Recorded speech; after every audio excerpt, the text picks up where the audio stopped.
Pietro, bah oui, grosse frustration évidemment à la suite de ce match. Bah ouais, malheureusement, c'est pas le premier match.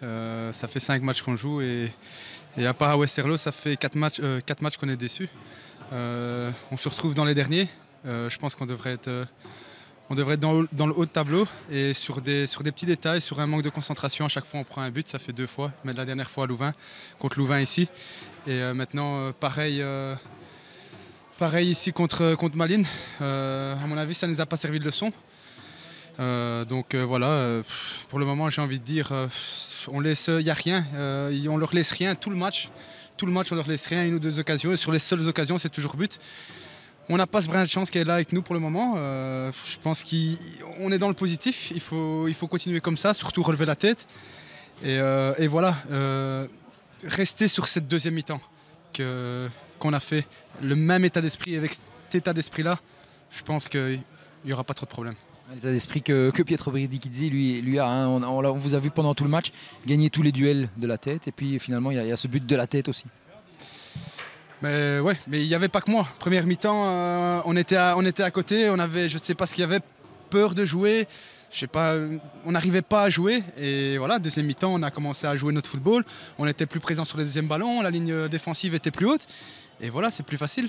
Et à partir de ce moment-là, voilà, on était mieux dans le match et voilà, on a montré notre vrai visage en deuxième mi-temps. Mais malheureusement, une mi-temps, ça ne suffit pas, il faut que on soit constant tout un match.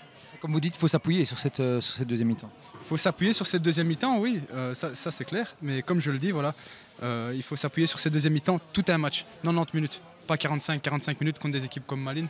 Et comme maintenant le championnat de la D1B avec les 8 équipes et le niveau est de plus en plus élevé, 45 minutes ça suffit pas. Que ce soit contre Malines ou contre Lommel. Luca, on était en face l'un de l'autre la semaine dernière, l'histoire se répète encore, il y a de la frustration aujourd'hui, même si la prestation est nettement meilleure. Je ne suis pas autant frustré que la dernière fois parce qu'à la mi-temps, on était nulle part, on n'existait pas et on était à un niveau à la limite honteux de football et d'envie et d'agressivité. Et on a produit une deuxième mi-temps qui a montré une toute autre image. Donc alors, à la limite, aujourd'hui, j'ai envie de dire qu'on peut être fier de ce qu'ont produit les joueurs. Ils ont su rebondir complètement en faisant abstraction d'une première mi-temps, encore une fois horrible. Donc voilà, on prend ce but à la fin, sur des très longues minutes avant la fin de match. C'est dommage, mais en même temps, on retient le cœur que les joueurs ont mis à retourner la situation. Vous dites cette deuxième mi-temps, hein, c'est vrai qu'on a vu une union, on ne va pas dire à un autre visage, on a retrouvé un peu l'union qu'on avait vue en début de saison. Oui, peut-être sur des aspects football, sur les aspects vraiment envie de gagner et cette mentalité un petit peu plus agressive, plus compétitive. Moi, je trouve qu'on a franchi un cap sur cette deuxième mi-temps. Et c'est d'autant plus difficile de faire quand tu es vraiment au fin fond du trou après une première mi-temps. Et là, je leur tire un coup de chapeau parce que c'est pas facile de changer le curseur sur l'extrême opposé. Donc voilà, il y a un sentiment de fierté, même si voilà, au niveau des points, on est aujourd'hui un petit peu derrière, même sur ce match-là.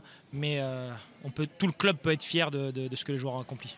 Un petit peu de tension aussi, enfin un petit peu beaucoup même de tension sur la fin là, avec des choses qui se sont passées visiblement en dehors du terrain.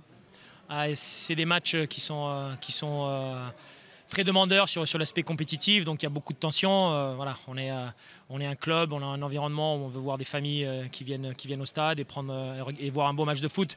Donc je pense qu'on peut essayer de rester que sur le positif qu'on peut mettre sur le terrain et le jeu. Il faut essayer d'avoir le plus de respect possible, même si voilà, il y a des moments où on s'est senti un peu défavorisé sur certaines décisions et que peut-être ça a créé un petit peu d'énervement, mais on doit être capable de se contrôler. Même au final, je pense que le but, on ne l'aurait pas pris si on avait réussi à garder le contrôle.